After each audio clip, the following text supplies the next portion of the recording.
12절부터 26절까지 말씀을 한 절씩 같이 교독하겠습니다. 제가 먼저 12절 말씀을 봉독하겠습니다. 형제들아, 내가 당한 일이 도리어 복음 전파에 진전이 된 줄을 너희가 알기를 원하노라.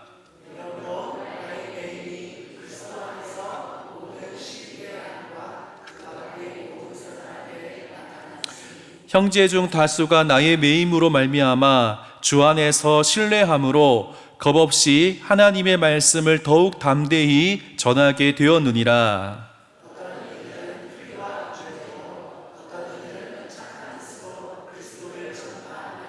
이들은 내가 복음을 변증하기 위하여 세우심을 받은 줄 알고 사랑으로 하나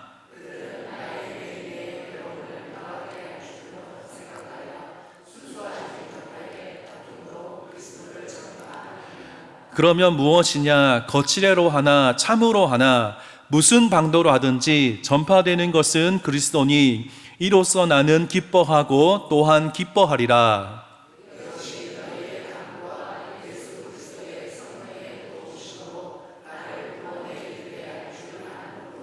나의 간절한 기대와 소망을 따라 아무 일에든지 부끄러워하지 아니하고 지금도 전과 같이 온전히 담대하여 살든지 죽든지 내 몸에서 그리스도가 존귀하게 되게 하려 하나니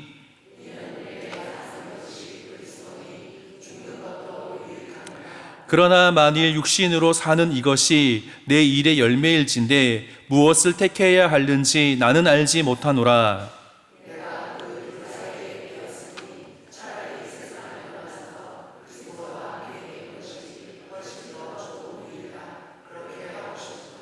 내가 육신으로 있는 것이 너희를 위하여 더 유익하리라.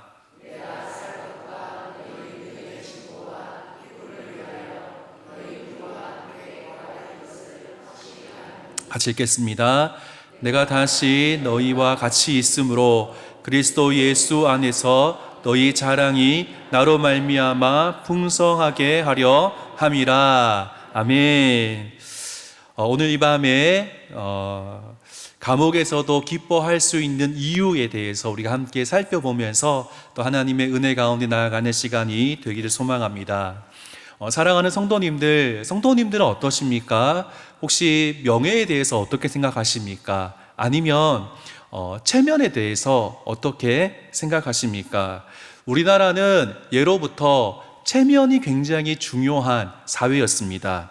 내 체면이 있지, 이런 말들을 우리가 자주 사용했었습니다. 저도 대학생일 때 체면이 있는 선배였습니다. 선배로 후배들을 볼 때에 밥을 사주는 선배였습니다. 왜냐하면 선배로서의 체면이 있었기 때문입니다. 제가 주머니에 돈이 없어가지고 고민하고 있는 그때에도 내가 이 돈을 쓰고 나면은 이번 한 주간을 굶어야 될지도 모르는 그런 상황 속에서도 선배라고 하는 그 체면 때문에 밥을 사주었던 기억들도 있습니다. 체면이라는 것이 그만큼 무서운 것입니다. 제가 아주 옛날에 들었던 이야기입니다.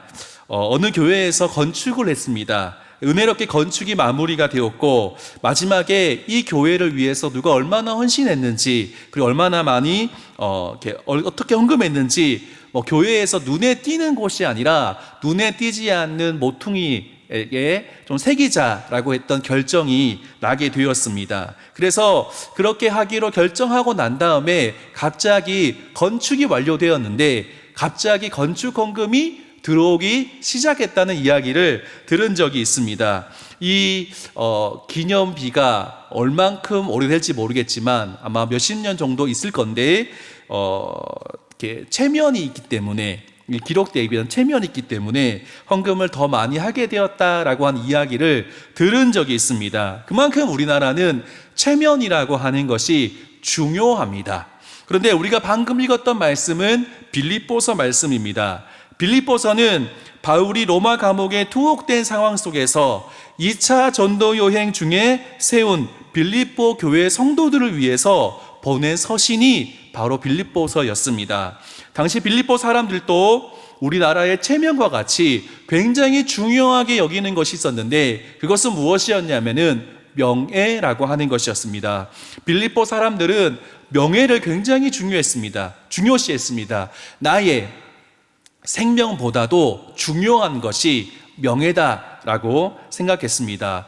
잠시 빌립보 사람들 그리고 로마의 사람들에 대해서 한번 생각해 보려고 합니다. 그들이 얼마나 명예를 중요하게 여겼는지 한번 생각해 보려고 합니다.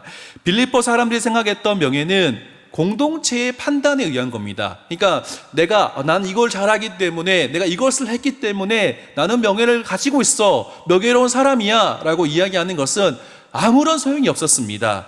자기 스스로 나는 명예로운 사람이라고 이야기하는 것은 아무런 의미가 없었습니다. 다만 공동체가, 대중이 그 사람을 어떻게 판단하는가, 이것은 굉장히 중요한 일이었습니다. 많은 사람들이 공동체 전체가 어떠한 사람을 볼 때에 이 사람 정말 대단한 사람이야, 너무 훌륭한 사람이야 라고 이야기하는 것, 그것이 굉장히 중요했다는 것입니다.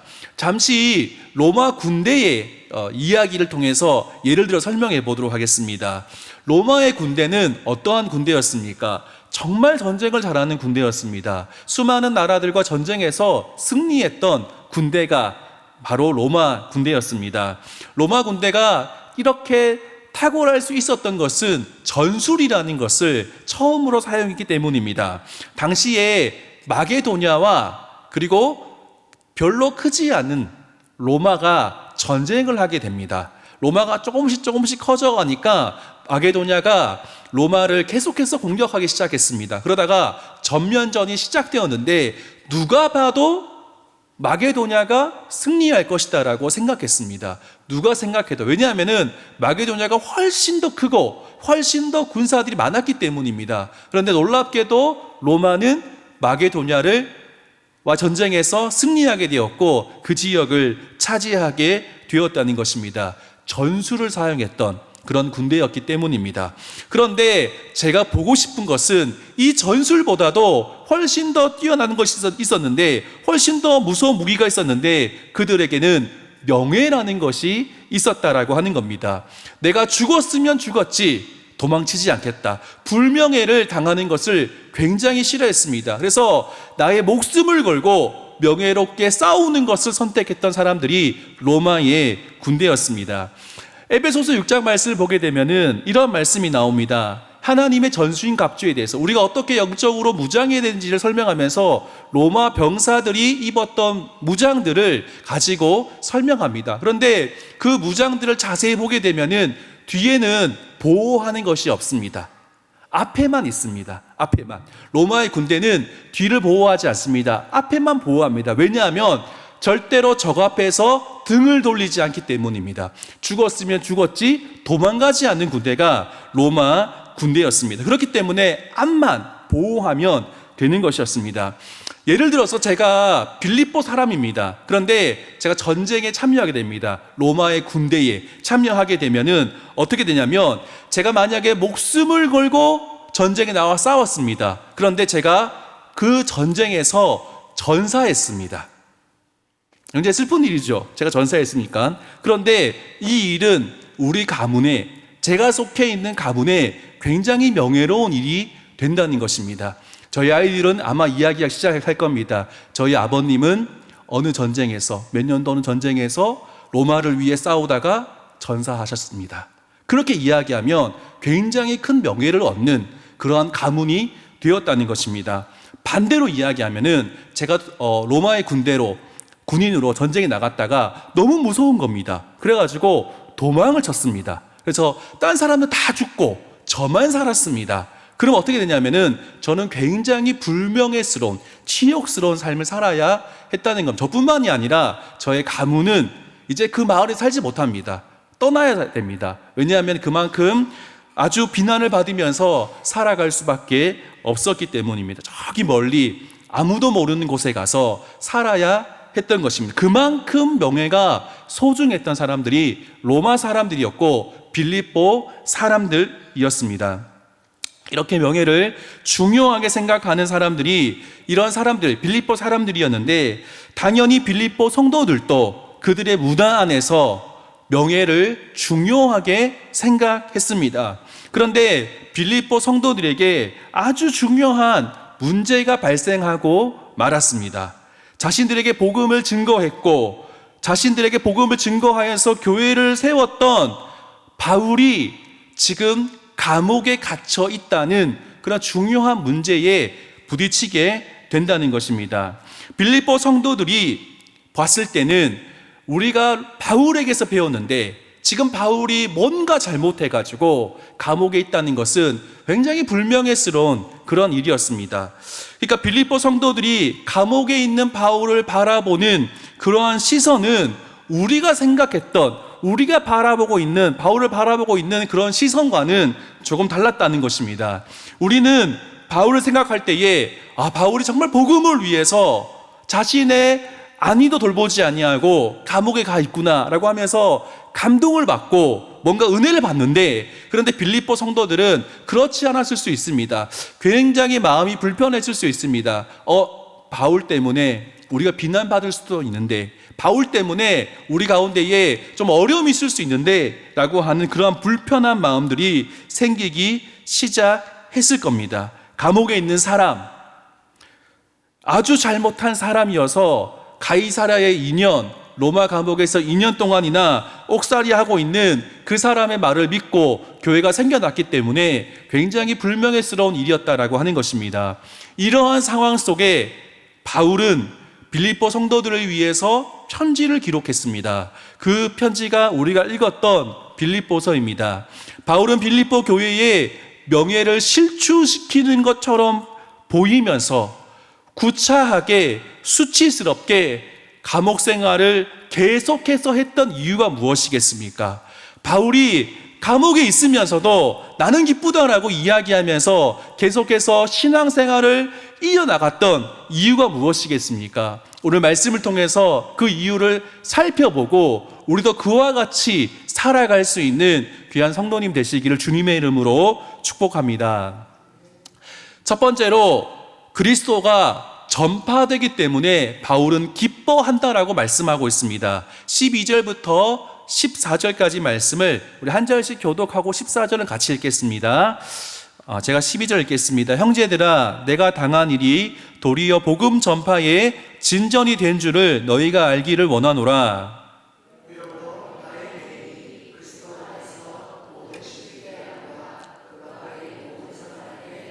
같이 읽겠습니다. 형제 중 다수가 나의 매임으로 말미암아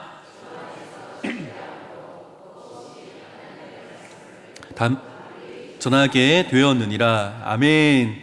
바울은 자신의 매임에 대해서 설명하기 시작합니다. 자신의 매임의 결과로 인해서 복음 전파가 이전보다 더욱더 잘 되고 있다는 것을 말씀하고 있습니다. 자신의 매임의 결과로 인해서 복음 전파의 진전을 이루게 되었고, 형제들 중에서 많은 사람들이 용기를 내어서 하나님 말씀을 더욱 담대하게 전파하게 되었다라고 말씀하고 있습니다. 바울이 감옥에 갇힌 것은 단순히 내가 어떤 일을 잘못해서 갇힌 것이 아니라 단순히 수치스러운 일이 아니라는 것입니다. 이 일은 하나님의 섭리 가운데 있으면서 이루어진 일로서 더 많은 사람들이 바울로 인해서 복음 전파를 하기 위해서, 그러한 인류를 계획하기 위해서 하나님께서 하셨던 일이라고 말씀하고 있습니다. 우리가 읽지 않았지만 이렇게 15절 이후의 말씀을 계속해서 우리가 보면은 좀 이해되지 않는 말씀이 나옵니다. 어떤 사람들은 투기와 분쟁으로 복음을 전했다라고 말씀하고 있고, 어떤 사람들은 착한 마음으로 복음을 전했다라고 말씀합니다. 이 부분에 대해서 여러 가지 견해가 있습니다. 그런데 저는 이렇게 정리를 했는데, 당시에 바울은 빌립보에서 유명한 사람이었습니다. 굉장히 유명한 사람이었습니다. 한번 생각해 보면은 바울이 감옥에 있었을 때는, 로마 감옥에 있었을 때는 우리가 연도를 추정했을 때 AD 60에서 62년경이라고 봅니다. 2년 정도 있었습니다. 그리고 바울이 빌립보를 방문하여서 교회를 세웠던 시기는 AD 50에서 51년, 2차 전도여행이 50에서 52년으로 봅니다. 그런데 고린도에서 1년 6개월 있었기 때문에 아마 50년이나 아마 51년 초나 그 사이로 보고 있습니다. 그래서 물론 정확하진 않지만 대략 그렇습니다. 그렇기 때문에 그 시기를 비교하면 어떻습니까? 편지가 기록된 시기는 바울이 처음 빌립보를 방문하여서 교회를 세운 지 몇 년 정도 지난 시기입니까? 10년 정도 지난 시기라는 것을 우리가 알 수 있습니다. 그런데 바울이 빌립보에서 처음 방문했을 때 바울에게 어떤 일이 일어났습니까? 귀신 들린 여인이 점을 칩니다. 그 여인은 굉장히 유명한 여인이었습니다. 그런데 바울이 예수님의 이름으로 그 여인을 고쳐주었습니다. 10년밖에 안 된 이야기입니다. 저희 교회에 10년 전에 있었던 일들을 여러분 다 기억하고 있지 않습니까? 10년밖에 지나지 않은 그 일이 빌립보에 있었는데 바울이 그 중심에 있었는데, 그렇다면은 빌립보 교회의 성도들뿐만이 아니라 빌립보의 많은 사람들이 이 일을 알고 있었고 바울에 대해서 알고 있었을 겁니다. 왜냐하면 굉장히 중요한 일이었기 때문입니다. 그뿐만이 아닙니다. 바울이 감옥에 갇혀 있습니다. 그런데 바울이 빌립보 감옥에 있는데 기도와 찬양을 하기 시작합니다. 그때 어떤 일이 일어났습니까? 감옥 문이 열리게 되는 겁니다. 그리고 그 일이 아마 그 빌립보 마을에서, 도시에서는 굉장히 중요한 일이, 굉장히 큰 이슈가 되었던 사건이었을 겁니다. 그런데 그 일이 있었는지 10년밖에 되지 않았다는 겁니다. 그렇기 때문에 바울은 빌립보의 많은 사람들이, 성도들뿐만이 아니라 빌립보의 많은 사람들이 바울을 알고 있었고 유명한 사람들이었습니다. 빌립보의 많은 사람들이 바울이 감옥에 간 것도 아마 듣게 되었을 겁니다. 그런데 그 유명한 바울이 자신들의 마을에 와서 많은 기적을 베풀어주고 많은 좋은 일들을 많이 베풀었던 그 바울이 왜 감옥에 갇혔을까 고민하기 시작했고 질문들이 나오기 시작했을 겁니다. 여기에 대해서 두 부류의 사람이 있었다는 것을 우리가 생각해 볼 수 있습니다. 첫 번째 부류는 바울이 감옥에 간 것에 대해서 수치스럽게 생각했던 부류였습니다. 그러면서 바울을 비난했고 그리고 좋지 않게 이야기했습니다. 또 다른 부류들은 어떤 부류였냐면 바울이 감옥에 간 것에 대해서 안타까워하면서 여전히 바울을 사랑하면서 바울을 위해서 기도했던 부류가 있었을 겁니다. 두 부류가 있었을 겁니다. 첫 번째로 바울을 싫어했던 사람들은 바울이 감옥에 간 것에 대해서 굉장히 수치스럽게 이야기하기 시작했을 겁니다. 그런데 이야기를 하다 보면은 바울이 왜 감옥에 갇힌 것인지를 이야기할 수밖에 없는 겁니다. 그러면 복음과 예수님에 대해서 또 이야기할 수밖에 없는 것이고 자연스럽게 복음을 전할 수 있는 상황이 되었던 것입니다. 좋지 않은 마음이었지만 복음이 전해지게 되는, 반대로 바울을 좋아하고 착한 사람이라고 되어 있던 그 부류의 사람들은 아마 바울을 변증했을 겁니다. 여러분, 바울이 지금 감옥에 있는 것은 바울이 잘못한 것이 아닙니다. 하나님의 섭리 가운데 있습니다. 하나님께서 바울을 감옥에 갇히게 해서 더 많은 일들을 하시기 위함입니다라고 바울을 변호하기 시작했을 겁니다. 그러면서 자연스럽게 또다시 복음에 대해서, 또다시 예수님에 대해서 이야기하게 되는 겁니다. 그러면 어떻게 됩니까? 그들의 의도와 상관없이 자연스럽게 복음이 전파되게 되었던 것입니다. 선한 마음으로 그렇게 했든지 악한 마음으로 그렇게 했든지 상관없이 자연스럽게 복음이 전파되어지게 된 것입니다. 어떻게 보면은 바울의 입장에서 한번 생각해 보면은 나에 대해서, 자신에 대해서 이러쿵 저러쿵 이야기하는 사람들이 굉장히 많았던 겁니다. 그러면은 그 이야기를 바울이 듣게 되면은 굉장히 스트레스가 되었을 겁니다. 바울이 잘했느니, 바울이 못했느니, 그런 이야기들을 하게 되면은 굉장히 스트레스가 있고, 지금으로 말하면은 병원에 가서 치료를 받아야 될지 모르는 그런 상황이었을 수도 있습니다. 그런데 바울은 여기에 대해서 18절에서 이렇게 말씀하고 있습니다. 우리 18절 말씀을 우리 함께 같이 읽겠습니다. 시작.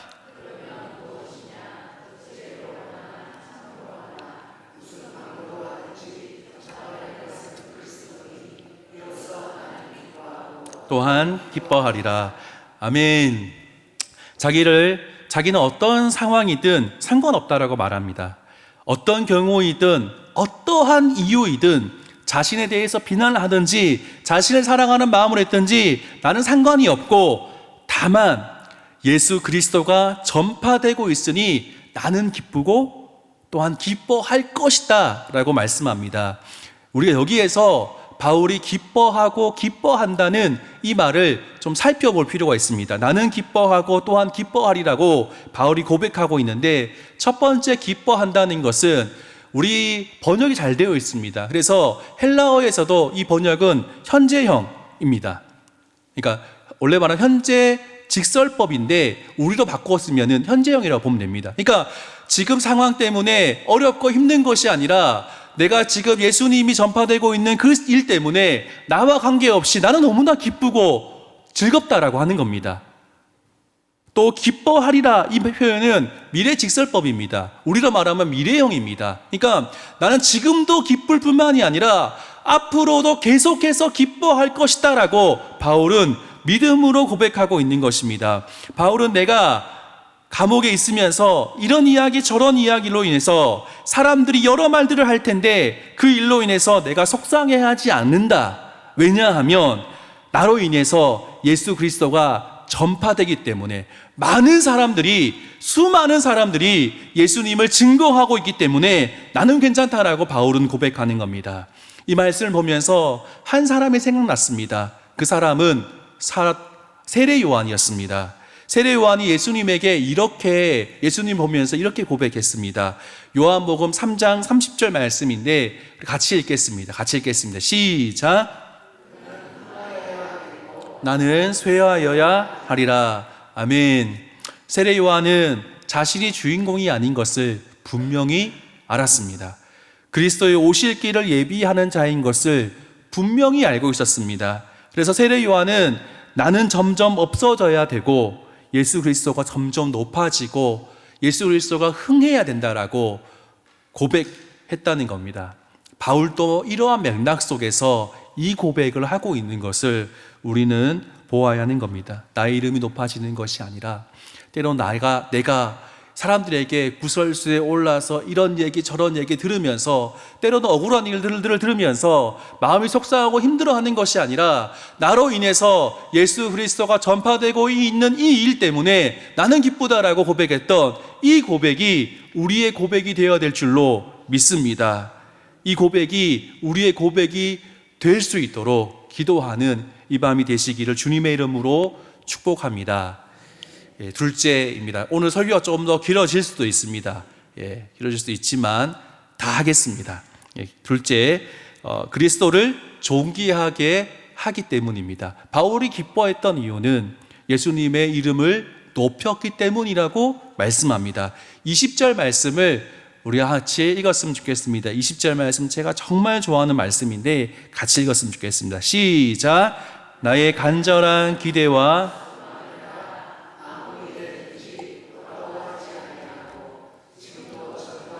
온전히 담대하여 살든지 죽든지 내 몸에서 그리스도가 존귀하게 되게 하려 하나니. 아멘. 오늘 말씀 보니까 나의 간절한 기대와 소망을 따라라고 말씀합니다. 간절한 기대가 무엇입니까? 성경의 원어를 보니까 세 가지 단어가 합쳐진 단어입니다.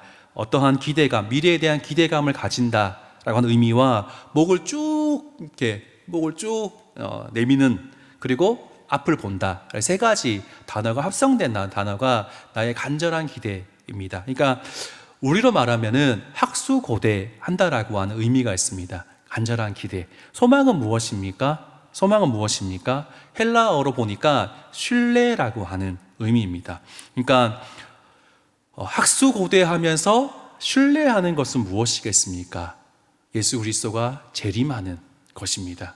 예수 그리스도가 재림할 것을 확신하면서 어떤 경우에도 흔들리지 않는 그 믿음을 가지고 아무 일에도 나는 부끄러워하지 않는다라고 바울이 고백하고 있습니다. 제가 명예에 대해서 계속해서 이야기했던 이유가 바로 이 부끄러워하지 않는다라는 단어를 설명하기 위함이었습니다. 빌립보 사람들은 자신의 명예가 실추되는 것, 불명예를 당하는 것, 그것은 죽기보다 싫은 일이었습니다. 바울은 빌립보 사람들의 마음을 잘 알고 있었습니다. 왜냐하면 그곳에 사는 사람들의 문화를 그가 살았기 때문에 알고 있었습니다. 바울이 왜 이렇게 수치스럽게 계속해서 감옥에서 살아가는 것, 그것에 대한 불만이 빌립보 성도들에게도 있었을 수 있습니다. 그래서 바울은 어떤 경우에도 나는 수치스러워하지 않겠다, 부끄러워하지 않겠다라고 바울이 고백하는 겁니다. 내가 감옥에 있어서 내 명예가 실추되고 나의 이름이 먹칠되더라도 나는 부끄러워하지 않겠다라고 바울은 고백하는 겁니다. 왜 그렇습니까? 왜냐하면 지금도 전과 같이 온전히 담대하여 살든지 죽든지 내 몸에서 그리스도가 존귀하게 되게 하려 하기 때문이라고 바울은 명확하게 고백하고 있습니다. 바울은 예수 그리스도만 존귀하게 된다면, 예수님의 이름이 높아진다면 나는 어떠한 수치를 당해도 괜찮다라고 믿음으로 고백하는 겁니다. 나는 어떠한 불의한 일을 당해도 괜찮다라고 고백하는 겁니다. 내 몸에서 그리스도가 존귀하게 된다. 이 말은 나를 통하여서 예수님의 이름이 높아지게 되는 그 일을 위해서라면 나는 어떠한 희생을 할 각오가 되어 있다라고 바울은 고백하고 있는 것입니다. 빌립보 사람들의 대부분의 사람들은 퇴역한 군인들이 많이 있었습니다. 이들은 공을 세워서 로마의 시민권을 얻은 사람들입니다. 당시에 로마의 군대는 몇 년간 복역했냐면 25년간 군대 생활을 해야 전역할 수 있습니다. 그런데 이 군대 생활은 훈련만 하는 군대가 아니었습니다. 실전을 뛰는 군대였습니다. 25년 전에 사이에 내가 전쟁에서 죽을 수도 있는 상황입니다. 그 죽음을 넘어서 그들이 25년간 로마를 위해서 싸웠던 사람들입니다. 로마의 명예를 위해서, 로마의 명예를 걸고 싸웠던 사람들이 빌립보 사람들이었습니다. 그런데 바울은 어떻게 고백하고 있습니까?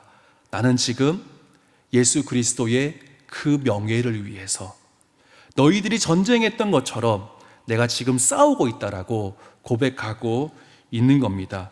바울은 빌립보 사람들이 로마의 명예를 싸웠던 것처럼 나도 지금 예수님의 명예를 위해서 혼자 고군분투하고 있다라고 믿음으로 고백하고 있는 것입니다. 사랑하는 성도님들, 우리들의 고백이 이러한 고백이 되어야 될 줄로 믿습니다. 내 이름을 위해서 살아가는 것이 아닙니다. 내가 잘 되고 우리 가정이 잘 되는 것보다 더 중요한 것이 있습니다. 내 자식이 잘 되는 것보다 더 중요한 일이 있다라고 말씀하는 겁니다. 그것은 예수 그리스도를 영화롭게 하는 것입니다. 예수님의 이름을 높이는 것입니다. 나는 쇠하고 예수님이 흥하는 삶을 우리가 살아가야 된다라고 하나님 우리에게 오늘 이 밤에 말씀하고 계십니다. 나의 가치관이 변화되어지고 예수님이 먼저 영원롭게 되는 그 일을 위해서 기도하는 오늘 이 밤이 되시기를 주님의 이름으로 축복합니다. 마지막 세 번째로 그리스도의 몸된 교회 때문이라고 말씀하고 있습니다. 23절, 24절 말씀을 같이 읽겠습니다. 23절, 24절 말씀을 같이 읽겠습니다. 시작. 내가 그 둘 사이에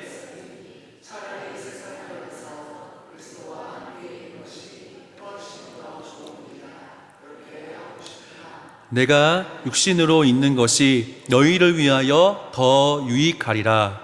아멘. 빌립보 사람들은 감옥에 있는 바울을 향하여서 수치스럽게 살지 말고 차라리 명예롭게 죽는 것이 어떠느냐라고 하는 그 이야기를 아마 전달했을 겁니다. 이런 생각은 빌립보 성도들에게는 어찌 보면은 당연한 일일 수 있습니다. 그들은 생명보다 명예가 더 중요했기 때문입니다. 그래서 바울은 23절 말씀에 나오는 것처럼 차라리 세상을 떠나서 그리스도와 함께 있는 것이 훨씬 좋은 일이고 또 그렇게 하고 싶다라고 고백하고 있습니다. 그런데 빌립보 성도들이 나를 수치스럽게 생각하지만 바울이 그럼에도 불구하고 감옥에서 살아가고 있는 이유를 밝히고 있는데 24절 말씀처럼 너희를 위하여 내가 사는 것이 더 유익하다라고 말씀하고 있습니다. 그래도 내가 살아서 너희들을 위해서 사역하는 것이 훨씬 더 유익하지 않겠느냐라고 고백하고 있는 것입니다. 주의 몸된 교회를 위해서라면 나는 어떤 수치를 당해도 내가 사역하겠다라고 바울이 고백하고 있는 것입니다. 바울은 자신의 유익을 위해 살았던 사람이 아닙니다. 바울은 평생 주의 몸된 교회를 위해서 사역했던, 살아냈던 사람입니다. 바울이 자신의 전 삶을 주의 몸된 교회를 위해서 드렸던 사람입니다. 바울이 안디옥 교회에 있다가 선교사로 부름을 받았습니다. 그래서 1차 전도여행을 떠나게 됩니다. 구브로에 갔다가 위로 올라가서 갈라디아 지역을 가게 됩니다. 갈라디아 지역에서 사역이 잘 될 줄 알았는데, 물론 잘 됐습니다. 그런데 잘 됐기 때문에 그를 싫어하는 사람들이 바울을 죽이려고 했습니다. 바울은 거기서 실제로 죽을 뻔했습니다. 여러분, 어디 갔더니 죽을 뻔했습니다. 그러면 다시 거기 가고 싶습니까? 가고 싶지 않습니까? 그 근처도 가고 싶지 않은 것이 사람 마음입니다. 그런데 바울이 2차 전도여행을 시간이 지나 떠나게 되는데 그가 육로로 갈라디아 지역을 먼저 가는 것을 보게 됩니다. 왜냐하면 그곳에 세운 교회가 있었기 때문입니다.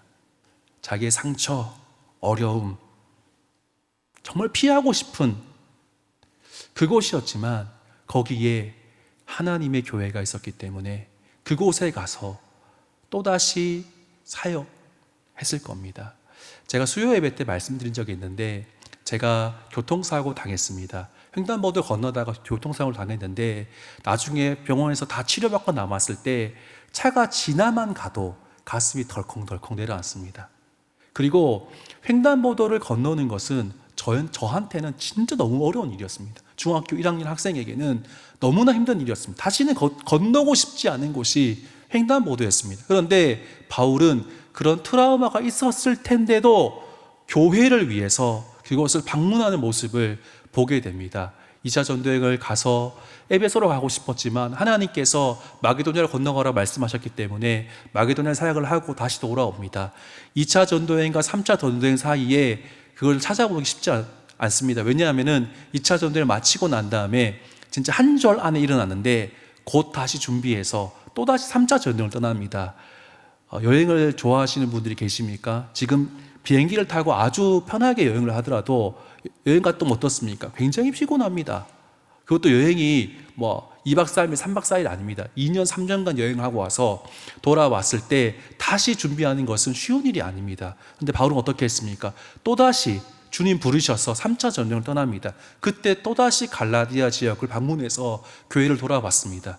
에베소에 갑니다. 그곳 3년 반 있는데 3년 반 동안 에베소에 있었던 것이 아니라 그곳에 있으면서 2차 전도 지역이었던 아마 빌립보도 갔을 것이고 마게도냐 그다음 밑에 그 고린도까지 돌아보면서 그가 사역을 계속해서 주의 몸된 교회를 위해서 돌아보는 사역을 했던 것을 우리는 보게 됩니다.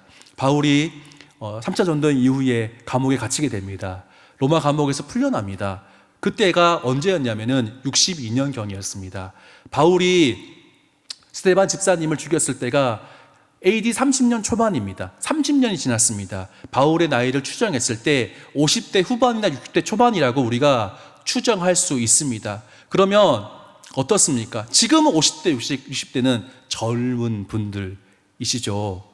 맞으시죠? 그런데 그 당시에 50대, 60대는 어떤 일도 하면 안 되는 은퇴해야 될 나이입니다. 그런데도 바울은 디도서를 기반해서 본다면 사도행전은 없지만 4차 전도여행을 떠났던 것을 우리가 찾아볼 수 있습니다. 그리고 4차 전도여행 그 끝에 또다시 감옥에 갇히게 되고 로마 감옥에서 순교를 당했던 사람이 바울이었습니다. 저는 로마 감옥에 첫 번째 갇혔다가 풀려났을 때 나 이제 그만 은퇴도 되지 않을까? 이만큼 했으면 열심히 했잖아. 30년 동안 열심히 달려왔으면 나 좀 이제 편하게 살아도 되지 않을까라고 생각했을 수도 있습니다. 저라면 아마 그렇게 생각했을 수도 있습니다. 그런데 바울은 또다시 주의 몸된 교회가 있는 곳이라면 그곳에 가서 사역했던 사람이 바울이었던 것입니다. 바울이 지금 또 오늘 말씀에도 구차하게 내가 살아가는 이유는 너희를 위함이다라고 말씀하고 있습니다. 사랑하는 성도님들, 우리의 삶이, 우리의 모습이 그런 모습이 되시기를 주님의 이름으로 축복합니다. 목사님들만 그래야 되는 것 아닌가? 라고 생각하지 마십시오. 주님은 우리를 모두 다 왕같은 제사장으로 불러주셨음을 기억할 수 있기 바랍니다. 우리 남부교회는 예수 그리스도의 피값으로 세워진 하나님의 교회입니다. 우리 남부교회로 부름을 받았습니다. 그렇다면 우리가 살아가야 되는 여러 이유 중에 아마 가장 중요한 이유는 남부교회를, 주의 몸된 교회를 섬기는 것일 줄 믿습니다. 나의 유익이 아니라 오직 주의 몸된 교회를 위해서 살아갈 수 있는, 내가 가장 사랑하는 주님을 위해서, 또 주님이 가장 사랑하는 남부교회를 위해서 살아갈 수 있는 우리 모든 성도님 되시기를 주님의 이름으로 축복합니다. 말씀을 마무리하겠습니다. 세상 사람들은 우리를 보면서 아이고 멍청한 사람들이라고 이야기할지도 모릅니다. 제가 대학생일 때에 그 얘기를 참 많이 들었습니다. 넌 참 멍청한 사람이다라고. 왜 그 시간을 소비해서 그렇게 시간을 들이고, 그분은 선배였는데 술을 좋아하는 분이었습니다. 그래가지고 너는 이렇게 좋은 술을 한 번도 마시지 않고 어떻게 그렇게 살아갈 수 있느냐라고 하면서 너는 참 인생을 헛살고 있고 멍청한 사람이라고 이야기를 참 많이 들었습니다. 환자라는 얘기를 많이 들었습니다.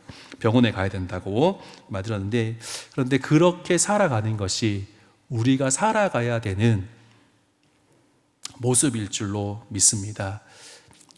우리는 그리스도가 전파되는 것을 가장 기뻐할 수 있기를 소망합니다. 내가 아니라 구원자이시며 나의 주인이신 주님을 존귀하게 여기는 것을 기뻐할 수 있기를 소망합니다. 주님의 몸된 교회를 위해 살아갈 수 있는, 그것을 기뻐할 수 있는 우리가 될 수 있기를 주님의 이름으로 축복합니다. 오늘 주님께서 이 밤에 우리를 부르십니다. 사랑하는 누구누구야, 네가 나를 위해 살지 않겠냐? 사랑하는 누구누구야, 네가 이렇게 살지 않겠냐라고 부르실 때에 주님, 제가 여기 있습니다. 제가 주님을 위해 어떠한 부끄러움도 감수하면서 살아가겠습니다. 고백하실 분 누구이십니까? 그 주님 앞에 기꺼이 기쁨으로 나의 인생을 드리기로 결정하는 오늘 이 밤이 되시기를 주님의 이름으로 축복합니다. 기도하겠습니다. 하나님 아버지, 감사합니다.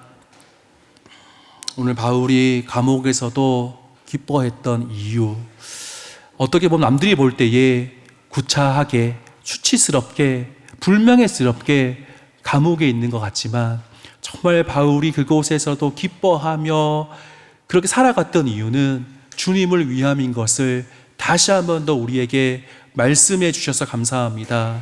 하나님, 저희는 연약하여서 내가 잘 되어야 되고, 내가 어떠한 일들이 잘 풀려야 되고, 그래야지 내가 좋다라고 생각했지만, 하지만 때로는 내가 내 인생이 꼬이기도 하고 어렵기도 하고 오해받기도 하고 다른 사람이 나에서 이런저런 얘기를 한다 할지라도 오직 예수 그리스도를 위해서 살아갈 수 있는 우리 모두가 되어질 수 있도록 주님 도와주시옵소서.